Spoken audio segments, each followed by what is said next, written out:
38장 13절부터 18절까지. 창세기 38장 13절부터 18절까지입니다.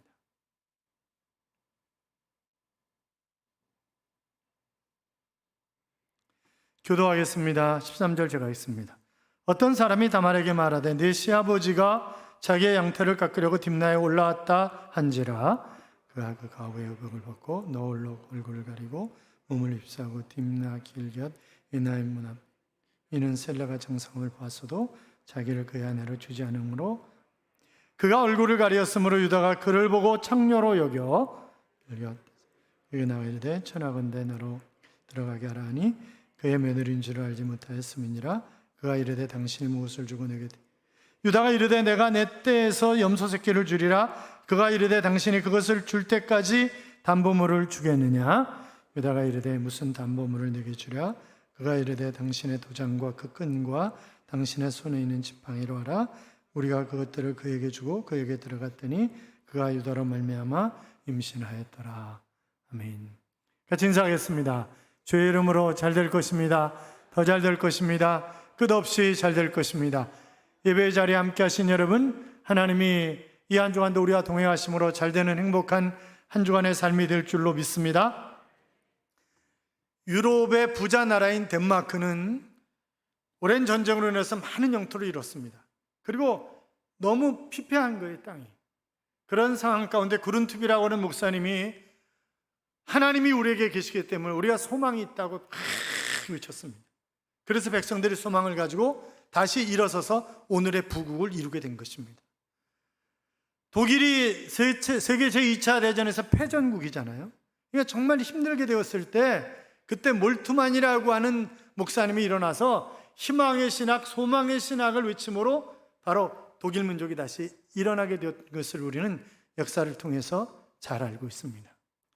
소망은 어려움을 극복할 수 있는 능력이 되기도 합니다.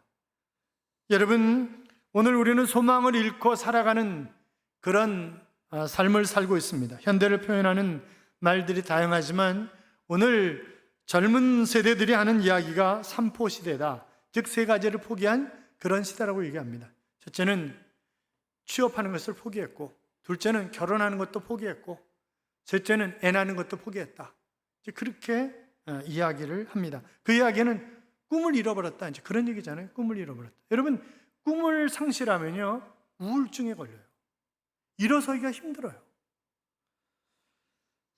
그렇기 때문에 우리에게 소망이 필요하고 하나님의 은혜가 필요한 것입니다. 창세기 38장은 요셉의 이야기를 하다가 중간에 딱 끼어있는 그런 장이에요. 37장 마지막 절에 보면 요셉이 팔렸더라 그런 얘기가 기록되어 있고, 39장 1절에 가면 보디발 장군이 요셉을 샀다 그런 말씀이 기록되어 있어요. 그리고 중간에 38장에 바로 유다의 아주 수치스러운 며느리 다말과의 그런 사건을 기록하고 있는 것을 보게 됩니다. 그래서 이 메첼리라고 하는 성경 주석가는 창세기 38장만 보면 유다를 두둔하고 칭찬하고 싶은 그런 마음이 눈꼽만큼도 없다, 그런 얘기를 했고, 많은 성경학자들이 차라리 창세기 38장이 없었으면 얼마나 좋겠느냐 그런 얘기도 했습니다. 그러나 성경은 있는 그대로 솔직하게 정직하게 기록하고 있는 그런 책입니다.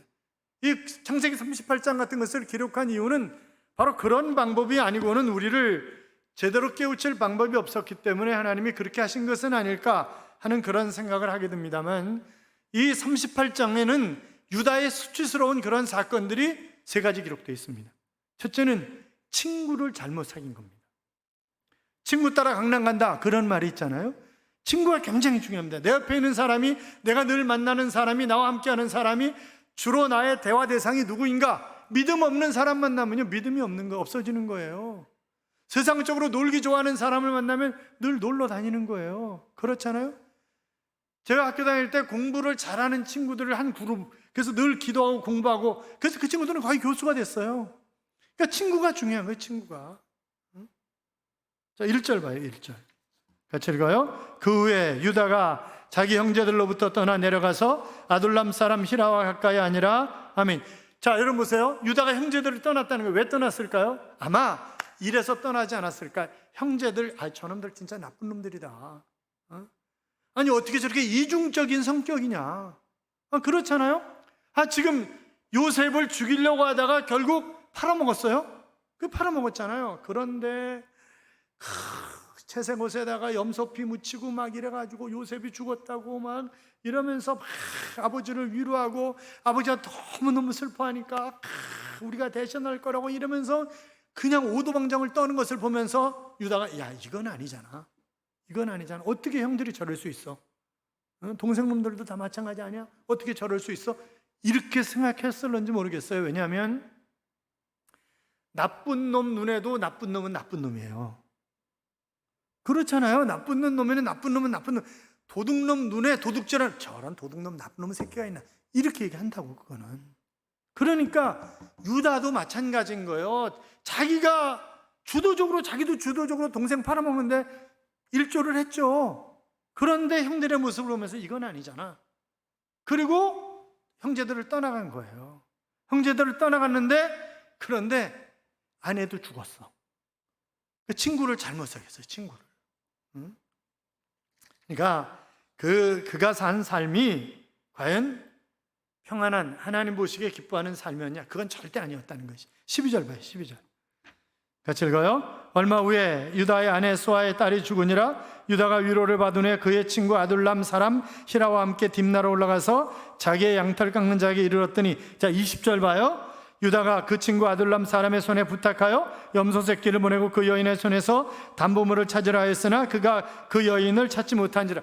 여러분, 이 히라라고 하는 이 친구를 사귀었는데 그 친구가 어느 정도 위로가 됐을런지 몰라요. 힘들고 어려울 때 친구가 있는 게 얼마나 중요해요. 그렇잖아요. 이 친구 뭐 하고 있어요? 화대 날르는 역할을 하는 거예요. 할 짓이 없어서 그거 하고 있냐고 지금. 그럼 정말 좋은 친구라면, 야, 그러면 안 되잖아. 이렇게 말리고 이랬어야지. 화대 배달하는 역할을 하는 거예요. 그러니 이 친구가 무슨 좋은 친구냐고요. 나쁜 놈이지. 그렇잖아요. 고린도서 15장 33절에 보시면, 속지 말라, 악한 동무들은 선한 행실을 더럽히나니, 그랬습니다. 여러분, 좋은 친구를 사귀시 바랍니다. 아니, 내가 좋은 친구가 되어줘야 합니다. 그렇잖아요. 술 친구 말고 믿음의 친구를 가지시기 바랍니다. 특히 이단에 속한 사람들과 같이 다니시면 안 돼요. 내가 망하고 내 가족들도 정말 힘들어지는 거예요. 그런데 유다는 지금 좋지 못한 친구 관계를 맺고 바로 잘못된 행실에 빠지게 되는 것입니다. 그래서 첫 번째 수치스러운 일은 친구 잘못 만난 거다, 그렇게 얘기할 수 있어요. 두 번째는 이방 여자와 결혼한 거예요. 결혼이 중요하잖아요. 누구와 결혼했느냐에 따라서. 그러니까 남편의 성공은 아내의 작품이다, 뭐 이런 얘기가 있잖아요. 그러니까 이 결혼이 굉장히 중요한데, 자 2절 봐요. 2절 봐요. 유다가 거기서 가나안 사람 수아라는 자의 딸을 보고 그를 데리고 동참하니, 이방 여인과 결혼했다는 얘기예요. 이 죄는 하나님 보시기에 큰 죄악이었습니다. 왜냐하면 하나님이 이방 사람들과 결혼하지 말라는 거예요. 아브라함 후손들은. 그리고 이 아브라함의 후손들의 딸들도 역시 이방 남자와 결혼하지 말라는 거예요. 왜? 신앙의 순수성을 지키게 하기 위해서, 그들의 경건성을 지키게 하기 위해서 하나님이 그렇게 명령을 하신 것입니다. 그런데 지금 유다가 이방 여자와 결혼을 한 거예요. 사단은 어떻게 해서든지 모든 방법을 총동원해서 이제 이 후손을 통해서 메시아가 오실 거잖아요. 그러니까 그걸 막는 작업을 하는 거죠. 그러니까 거기에 이 유다도 넘어간 것입니다. 자, 지금 핵심 라인에 있는 유다가, 예수님이 오시는데 핵심 라인에 있는 유다가 거룩한 의도를 무시하는 거예요. 이것은 이방인 친구를 사귄 것보다 훨씬 더 큰 죄악이었습니다. 유다가 이방 여인과 결혼함으로 인해서 그의 가정에는 참혹한 심판이 오게 되는 것입니다. 자, 아들 셋을 낳았어요. 엘, 오난, 셀라라고 하는 세 아들을 낳았는데, 자 6절 봐요. 6절 7절 같이 읽어요. 유다가 장자엘을 위하여 아내를 데려오니 그의 이름은 다말이더라. 유다의 장자엘이 여호와가 보시기에 악함으로 여호와께서 그를 죽이신지라. 자, 맏아들 엘의 아내 유다의 첫째 며느리가 누구예요? 다 말아먹었다. 다말이야, 다말. 다 말아먹었다. 물론 다말의 원어는 종려나무라고 하는 그런 의미입니다. 그러니까 우리나라 대추와 비슷한 열매를 맺어요. 그런데 굉장히 달아요. 예, 굉장히 답니다. 그러니까 종려나무라고 하는 것이 이름이 굉장히 좋은 뜻이죠. 그럼에도 불구하고 이 다말과 결혼하면서 엘은 바로 죽습니다. 엘이 죽는 거예요. 왜 죽었는지 오늘 성경이 이야기하고 있지 않지만 여호와 보시기에 악을 행하였으므로, 그러니까 하나님 보시기에 도저히 용납할 수 없으니까 하나님 그를 죽이셨습니다. 그래서 이 유다가 둘째 아들을 부르는 거예요. 그래가지고 이렇게 얘기를 해요. 8절 봐요. 8절 같이 읽어요. 유다가 오난에게 이르되 내 형수에게로 들어가서 남편의 아우된 본분을 행하여 내 형을 위하여 씨가 있게 하라. 이거 계대 결혼이라고 그래요. 수혼제라고 그래요. 그러니까 형이 죽으면 형수가 동생의 아내가 되는 거예요. 그래서 애를 낳는 거예요. 그러면 그 애는 형님의 아들이 되는 거예요. 그래서 형님의 모든 것을 다 이어받는 거예요. 그것이 계대 결혼이에요. 자, 왜 이런 것을 했냐 하면 자식 없이 죽은 형제의 가문을 그대로 이어가야 된다라고 하는 의도가 있었고, 또 남편이 죽은 것 때문에 먹고 살기가 힘드니까 이 여자들이 이방 남자와 결혼할 것을 막는 것이고, 셋째는 혼자 된 과부가 살아가는 것이 너무나 어렵기 때문에 그래서 살아갈 수 있도록 하는 방편으로 계대 결혼을 허락하신 것입니다. 그러니까 모세 때 이제 이것이 율법으로 됐어요. 그리고 모세 때는 심하지 않았지만 나중에는 이 계대 결혼을 하지 않으면 그러면 굉장히 큰 곤욕을 치르게 되는 것입니다. 아니, 오난님도 그랬잖아요. 오난은 하나님이 직결처분하시는 거죠. 그러니까 형수가 들어왔어요. 같이 잠을 자요. 그런데 사정은 밖에다 해요. 임신을 하지 않도록. 하나님 그도 죽여버리셨어요. 자, 셋째 아들이 셀라인데 나이가 어려. 그럼 이제 셋째 아들에게 줘야 되는데, 이게 셋째 아들이 나이가 어리니까 친정에 가 있어라야. 그렇게 친정에 가 있어라야. 그는요, 다분히 다말에게 셋째 아들을 줄 의향이 눈꼽만큼도 없는 거예요. 지금 뭐라고 생각하겠어요, 유다가? 아니, 여러분 같으면 뭐라고 생각하겠냐고. 생각해보세요. 결혼했는데 아들이 죽었어. 그래서 이 며느리가 다시 둘째한테 들었는데 둘째도 또 죽었어. 뭐라고 생각하냐? 맞아, 이름대로야. 다 말아먹잖아. 이게 다 말아먹어. 응? 그러니까 우리도 뭐예요? 결혼해가지고 뭐 안 좋아지면 뭐라 그래요? 아유, 그 집에 며느리가 잘못 들어와가지고. 그런 얘기 하잖아요. 그 집에 며느리가 잘못 들어가지고. 아니, 다말이 무슨 죄가 있어요? 다말이 죄가 없어요. 유다가 잘못한 것 때문에 지금 심판받는 거예요. 그런데 지금 다말 때문에 그런 거예요. 다말 때문에. 응? 여러분, 이 다말이요, 진짜 대단한 여자입니다. 이 여자가 아주 세밀한 치밀한 계획을 가지고 하나님의 뜻이 무엇인가를 잘 분별했던 그런 여인이 다말이었다. 그렇게 얘기할 수 있어요. 친정에 가서 있는 거예요. 그런데 자, 어떻든 두 번째 수치스러운 일은 이방 여인과 결혼한 게 두 번째 수치스러운 일이다. 세 번째는요, 며느리와 근친 상간을 한 것은 더 씻을 수 없는 그런 죄악이었습니다. 그렇잖아요. 유다는 수아의 딸이었던 아내를 잃었습니다. 외롭고 이제 양털 깎는 시가 되었습니다. 그래서 딥나로 올라갔어요. 양털 깎을 때는 양털 깎는 사람들이 따로 있어요. 그러니까 자기는 양털 깎는 사람들한테 맡겨놓고 내가 좀 즐길 게 없나 이러고 쏘다니는 거예요. 내가 즐길 게 없나 이러고 쏘다니는 거죠. 누구와? 친구하고 함께, 히라 친구와 함께 쏘다니는 거예요. 그런데 이 다말이 바로 시아버지가 딥나에 올라왔다고 하는 그런 소식을 듣고 그가 창녀로 변장을 합니다. 창녀로 변장을 하는 거예요. 그래서 시아버지가 자기를 알아보지 못하도록 얼굴을 가렸어요. 한가해진 유다가 이 창기를 보고 내가 네게 들어갈 수 없겠느냐 그렇게 묻습니다. 그러니까 화대로 뭘 주시려고요? 염소 새끼 줄게. 그랬더니 그걸 어떻게 믿어요? 왜? 지금 염소 데리고 다니는 게 아니잖아요. 지금 데리고 다니는 게 아니잖아요. 지금 그걸 어떻게 믿어요? 약조물을 주세요. 예를 들어 도장, 끈 이런 거를 받는 거예요. 세 가지를. 그리고 같이 잤어요. 그런데 임신이 됐어. 여러분 생각을 해보세요. 전 좀 이해가 좀 안 되는 게 있어요. 여러분 이해가 되세요? 전 이해가 좀 잘 안 돼요. 난 유다가 술 먹은 거 아닐까? 대가족 제도잖아요, 대가족 제도. 그러면 늘 머리만 떼고 같이 살았어요, 며느리하고. 그렇잖아요. 아버님 이러고 살았어요, 같이. 그런데 지금 성문 곁에 앉아가지고 아저씨 화대를 몰러 주실라요? 이러면서 목소리를 전혀 알아듣지 못했을까요? 한두 마디 얘기한 게 아니에요. 지금 분위기를 보면 여러 차례 이야기가 왔다 간 거예요. 그런데 전혀 몰랐다? 그리고 잠자리를 같이 하면서 전혀 몰랐다? 야곱 때도 그렇고, 물론 이제 나중에 그 며느리를 막 불살라 죽이려고 막 그러는 거 보면 전혀 몰랐다는 것으로 생각을 할 수 있는데, 그래서 제 생각에 술 먹은 게 아닐까, 이제 그런 생각을 나중에 천국 가서 물어보자고요. 어떻게 된 거지? 그러면서 이제 집으로 돌아와가지고 이 신하한테 야야야 가서 저 염소 새끼 갖다 주고 그 도장하고 찾아오라고. 그랬더니 가서 물어봤더니 원래 딥나는 창녀가 없다는 거예요. 딥나는 창녀가 없다는 거죠, 원래. 그러고 나서 3개월쯤 지났는데 며느리 배가 불러온다는 소식이 들려온 거예요. 그러니까 당장 잡아다가 불로 싸질러 죽이라고 그러는 거예요. 아니, 지가 한 짓은 전혀 상관이 없고 며느리가 바람핀 건 잘못한 거예요, 여러분? 둘 다 똑같은 거 아니에요? 그렇잖아요. 둘 다 똑같은 거잖아요. 그러니까 늘 내가 하면 로맨스고 다른 사람이 하면 불륜이야. 예, 지금 유다 똑같이 그런 거잖아요, 유다. 그러니까 말 저걸 당장 싸질러 죽이라, 불살러 죽이라고 그랬더니 아버님 잠깐만요. 그러면서 뱃속에 있는 아이는 이 양반 거 아이입니다. 누구 거예요? 지 거야, 지 거.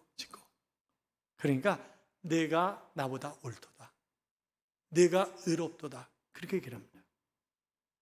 여러분, 이것이 유다의 위대한 점이에요. 그러니까 죄를 죄로 인정을 하는 거예요. 내가 죄를 지었다, 인정을 하는 거예요. 그러니까 우리가 죄 짓지 않고 살 수는 없어요. 우리가 생각하는 것까지 다, 아니 하루에 사람이 약 5만 가지, 10만 가지 정도 생각을 한다는데 얼마나 많은 죄를 짓겠어요? 미워하느냐? 너는 이미 살인하였느냐? 우린 수없이 살인한 사람들이에요. 여자를 보고 음욕을 품었냐? 너는 이미 간음했다. 미워하느냐? 하여튼 탐욕을 품었냐? 넌 도둑놈이야. 성경이 그렇게 말씀하고 있잖아요. 그러니까 우리가 얼마나 많은 죄를 짓고, 죄 안 질 사람 아무도 없어요. 의인은 없나니 하나도 없으며 모든 사람이 죄를 범하였으며 하나님의 영광에 이르지 못하였더니 그랬잖아요. 그러니까 누구나 다 죄를 질 수밖에 없는 거예요. 그럼 누가 복 있는 사람이냐? 시편 32편 1절에 보면 허물의 사함을 받고 죄가 가려운 자는 복이 있도다 그랬습니다. 자, 그러니까 내가 회개함으로 말미암아 용서를 받고 그 죄가 가려워진, 그리스도의 보혈의 피로 가려운 사람, 하나님이 가려워준 사람, 그 사람이 복이 있다는 거예요. 왜? 누구나 다 죄를 질 수밖에 없는 인간이니까. 그러니까 유다는 얼른 회개를 하는 거예요. 내가 잘못했다고. 그래서 다시는 다말을 가까이 하지 아니니라. 그러니까 그의 행동이, 여러분 보세요. 다윗이 밧세바를 범했어요. 그것 때문에 나단 선지자가 책망을 하죠. 바로 당신이야 이러면서 책망했을 때 그가 얼른 무릎 꿇고 내가 여호와께 범죄하였나이다, 이렇게 고백을 한다고. 그것이 다윗을 다윗되게 한 거예요. 사울은요, 난 몰라요. 백성들이 그랬잖아요. 그리고 이거 좋은 놈들은 다 하나님께 드리려고 그런 거예요. 이러고 핑계대는 것 때문에 하나님 그를 버리셨어요. 그러니까 중요한 것은 내가 회개하는 것이 중요하다. 내가 죄 안 지으려고 몸부림쳐야 되지만, 그러나 알고 또는 모르게 죄를 짓잖아요. 그러면 그 죄를 회개하는 것이 중요한 것이다 라고 하는 것을 잘 보여주는 거예요. 여러분, 회개가 뭐예요? 하나님 앞에 내 죄 인정하는 거예요. 사람 앞에서도 용기 있게, 여러분, 내 죄를 사람 앞에서 인정한다는 건 쉽지 않아요. 그러니까 내가 고집을 꺾는 것도 어떻게 보면 회개하는 방편의 일환이다, 그렇게 얘기할 수도 있어요. 그렇잖아요. 그리고 다시는 방향을 턴해서 그렇게 살지 않는 게 회개예요.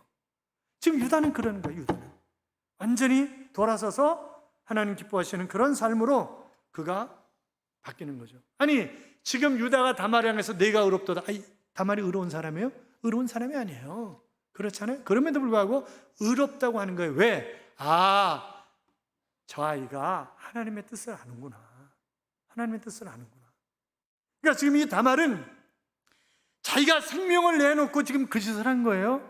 다른 사람 알면 돌로 때려 죽이는 거예요. 바로 돌로 때려 죽여요. 그런데 생명을 내놓고 지금 왜? 지금 유다 지파의 계대를 이어가야 된다. 그러니까 하나님의 뜻이 무엇인가라고 하는 것을 분별했기 때문에 그렇게 해서라도 그렇게 하는 거죠. 그래서 나중에 마태복음 1장에 보면 그 예수님의 족보가 쭉 나오잖아요. 그런데 셋째 줄에 다말이 나와요. 다말이 나와. 거기 5 여자가 나와요. 예수님의 족보 가운데 5 여자가 나오는데 마리아를 제외한 나머지 여자들은 다 그렇고 그런 여자들이야. 그러니까 하나님이 쓰지 못할 사람은 아무도 없어. 과거가 어떠느냐 그거 아무런 상관도 없어. 지금 현재 내가 하나님 앞에 믿음을 가지고 사느냐 그게 중요한 거예요. 여러분이 과거에 어떤 죄를 지었든 그것은 아무런 상관이 없어. 내가 지금 하나님 앞에 정직하고 깨끗하고 정말 하나님 기뻐하시는 뜻대로, 아니 내가 잘못했으면 솔직하게 하나님 앞에 잘못했다고 회개하는 그런 삶을 하나님이 중요하게 여기시는 것이지, 그렇잖아요. 뭐 그렇다고 해서 회개하면 되니까 마음대로 죄를 아니 그거는 아니죠. 반복해서 그건 고범죄라고 그래요. 그건 용서받지 못하는 죄예요. 자, 그런데 다말이 해산을 했는데 쌍둥이야. 쌍둥이에요. 그 첫째가 나왔는데 손만 나왔어. 그래서 얼른 산파가 손을 묶었어요. 붉은 줄로 손을 묶었어요. 그랬더니 다시 손이 들어가. 그러더니 다른 놈이 쑥 나와. 누가 장남이에요, 그러면? 여러분, 누가 장남이에요? 손이 먼저 나온 애가 장남이에요? 그 다시 들어갔어요? 그냥 나중에 온몸이 나온 애가 장남이에요? 누가 장남이에요? 응? 확률은 반이에요, 어차피. 누가 장남이에요? 온몸이 나온 애가 장남이야. 하나님은 그렇게 인정을 하시는 거예요. 그래서 두 번째 나온 애, 온몸이 나온 애가 베레스고 처음 나온 애가 세라인데, 그런데 성경이 이 베레스가 장자로 인정을 하는 것을 볼 수 있어요. 그래서 쭉 이제 마태복음 1장 족보에 보면, 그래서 베레스를 통해서 쭉 후손이 나오다가 다윗이 나오고 쭉 후손이 나오다가 예수 그리스도가 나오는 거예요. 그러니까 이 불륜 관계를, 폐륜이죠, 폐륜. 이 관계를 통해서 낳은 자식이 다윗, 예수님 이렇게 나오는 거잖아요. 그걸 유다가 꿈엔 들 생각했으리요. 그렇잖아요. 그런데 이 유다가 점점 변해가는 것을 우리가 창세기 44장, 45장 이렇게 가면서 보면, 나중에 이제 결국 흉년이 들어 7년 풍년, 7년 흉년이잖아요. 그래가지고 형제들이 다 양식 구하러 애굽으로 내려가는 거잖아요. 그때 요셉이 애굽의 총리였잖아요. 그런데 요셉은 형들을 알아보지만 형들은 요셉을 못 알아보는 거예요. 그리고 그 바리바리 쌓아주면서 돈도 넣어주고 거기다 은잔도 넣고 이러면서 그러잖아요. 그러다 쫓아와가지고 훔쳐갔다. 훔쳐간 사람이 있으면 이러면서, 그래가지고 결국 베냐민 놓고 가라, 그렇게 얘기를 하는 거예요. 요셉의 같은 배 동생이잖아요, 베냐민. 같은 배 동생. 그러니까 이제 놓고 가라는 거지. 그러니까 유다가 뭐라 그러냐면, 차라리 저를 종으로 삼아 주십시오. 아버지가 가장 사랑하는 아들이 이 아들입니다. 그러니 이 아들은 돌려보내야 됩니다. 제가 차라리 잡혀서 종이 되겠습니다. 그러니까 그의 삶이 점점 바뀌어가는 거예요. 그러니까 좋은 모습으로 바뀌어가는. 그래서 나중에 야곱이 아들들을 쭉 축복할 때 그 유다를 축복하면서 홀이 너를 떠나지 아니하면, 이제 그런 축복들을 실로에 오시기까지. 실로는 화평하는 자니까 가까이는 그 다윗이고 멀리는 예수님까지, 이제 그렇게 우리가 얘기를 할 수 있습니다만, 자, 어떻든 우리가 유다의 삶이 회개하는 그런 삶으로 바뀌어가고 있다라고 하는 것을 우리가 볼 수 있습니다. 그러면 이 수치스러운 창세기 38장을 통해서 우리에게 주시는 교훈이 뭐냐? 어떤 때에는 때에 따라서 역경도 우리에게 필요하다. 순경만이 우리에게 좋은 것은 결단코 아니다. 여러분 보세요. 요셉은 죽을 고비를 수없이 넘겨요. 땅속에 파묻힐 뻔했죠. 노예로 팔렸죠. 죽기 살기로 얼마나 열심히 일했으면 가정은 총무됐겠어요. 그런데 또 장군의 아내 때문에 감방 안에 또 들어가죠. 파란만장한 삶을 사는 거예요, 그는. 유다는요, 등 따스고 배불러요, 지금. 많은 가축들을 가지고 맡겨놓고 자기는 이리저리 다니면서 그러는 거예요. 그러니까 때에 따라서 하나님이 역경이라고 하는 것을 통해서 우리가 하나님 뜻대로 살아갈 수 있도록, 돌이킬 수 있도록 하나님이 한 방편으로 그 역경을 사용하실 수 있다. 이제 그런 것을 우리가, 그러니까 여러분이 고난과 역경이 오면 혹시나 내가 하나님 앞에 잘못한 것이 없는가? 아니면 하나님이 나에게 더 많은 복을 주시려고 이러는 것은 아닐까? 하는 생각을 해볼 필요성이 있다고 하는 것입니다. 또 교리적인 그런 교훈이 있어요. 레위기 18장 6절에 보면 너희는 고륙지층을 가까이 하여 그 하체를 범치 말라. 나는 여호와 아니라. 이 레위기 18장에 동성애 안 된다. 또 근친상간 안 된다. 이제 그런 규정들을 쭉 말씀하고 있어요. 그것이 하나님이 얼마나 싫어하시고 가증한 일로 여기시는가라고 하는 것을 이야기하고 있고, 세 번째 중요한 것은 영적인 교훈이죠. 결국 창세기 38장의 기록 목적이 하나님의 은혜가 얼마나 큰 것인가라고 하는 것을 우리에게 보여주시는 것이다. 여러분 생각해 보세요. 유다나 다말이나 하나님의 은혜가 아니고 다른 방법으로 설명을 할 수가 없어요. 그렇잖아요. 하나님의 은혜로 사는 거예요. 다말도. 유다도 하나님의 은혜로 그렇잖아요. 쭉 대를 이어서. 그러니까 하나님의 은혜구나. 그러니까 내가 회개하면 하나님이 죄를 사하실 뿐만이 아니라 하나님의 은혜 가운데 살아가게 하시는구나 하는 것을 깨달을 수 있지 않냐 이 말이죠. 사랑하는 성도 여러분, 우리가 알고 혹은 모르게 죄를 지을 때가 참 많이 있습니다. 회개하자고요. 하나님 앞에 온전히 돌아서자고요. 그분이 우리를 사하십니다. 그리고 우리를 은혜 가운데 거하게 하시는 것입니다. 중요한 것은 내가 하나님의 뜻이 무엇이냐라고 하는 것을 잘 분별하는 것이 굉장히 중요하다. 그래서 회개하고 늘 방향 턴에서 주님 기뻐하시는 길을 걸어가므로 하나님의 은혜 아래 살아가는 그런 자녀들이 되시기를 주님의 이름으로 축복합니다. 이런 찬양이 있어요. 그 주의 은혜라, 이지은 작사 이율구 작곡곡인데, 나의 영혼이 주 찬양합니다. 주를 기뻐 노래합니다. 비천한 나를 들어 큰일 행하시니 주님의 이름 거룩합니다. 주의 은혜라, 주의 은혜라, 연약한 나를 세워 영광 보게 하시니 말로 할 수 없도다. 놀라운 사랑 나 순종하리라. 주의 뜻대로 주의 자비로 날 감싸주시니 모든 두려움 사라지네. 주가 말씀하신 것 이루어질 줄 굳게 믿고 주 바라봅니다. 주의 은혜라, 주의 은혜라라고 하는 그런 찬양입니다. 여러분 그렇습니다. 내가 아무리 연약하고 넘어진다 할지라도 주님의 은혜면 다시 일어설 수 있습니다. 내가 아무리 죄 가운데 빠져 있다 할지라도 주님의 은혜면 회개하고 사함받고 다시 힘있게 쓰임받는 그런 하나님의 자녀가 될 수 있습니다. 아무쪼록 어떤 상황 가운데 있든지 하나님의 뜻을 묻고 회개하고 사함받고 은혜 안에서 힘있게 능력있게 살아가는 하나님의 자녀들이 되시기를 주님의 이름으로 축원합니다. 축원합니다.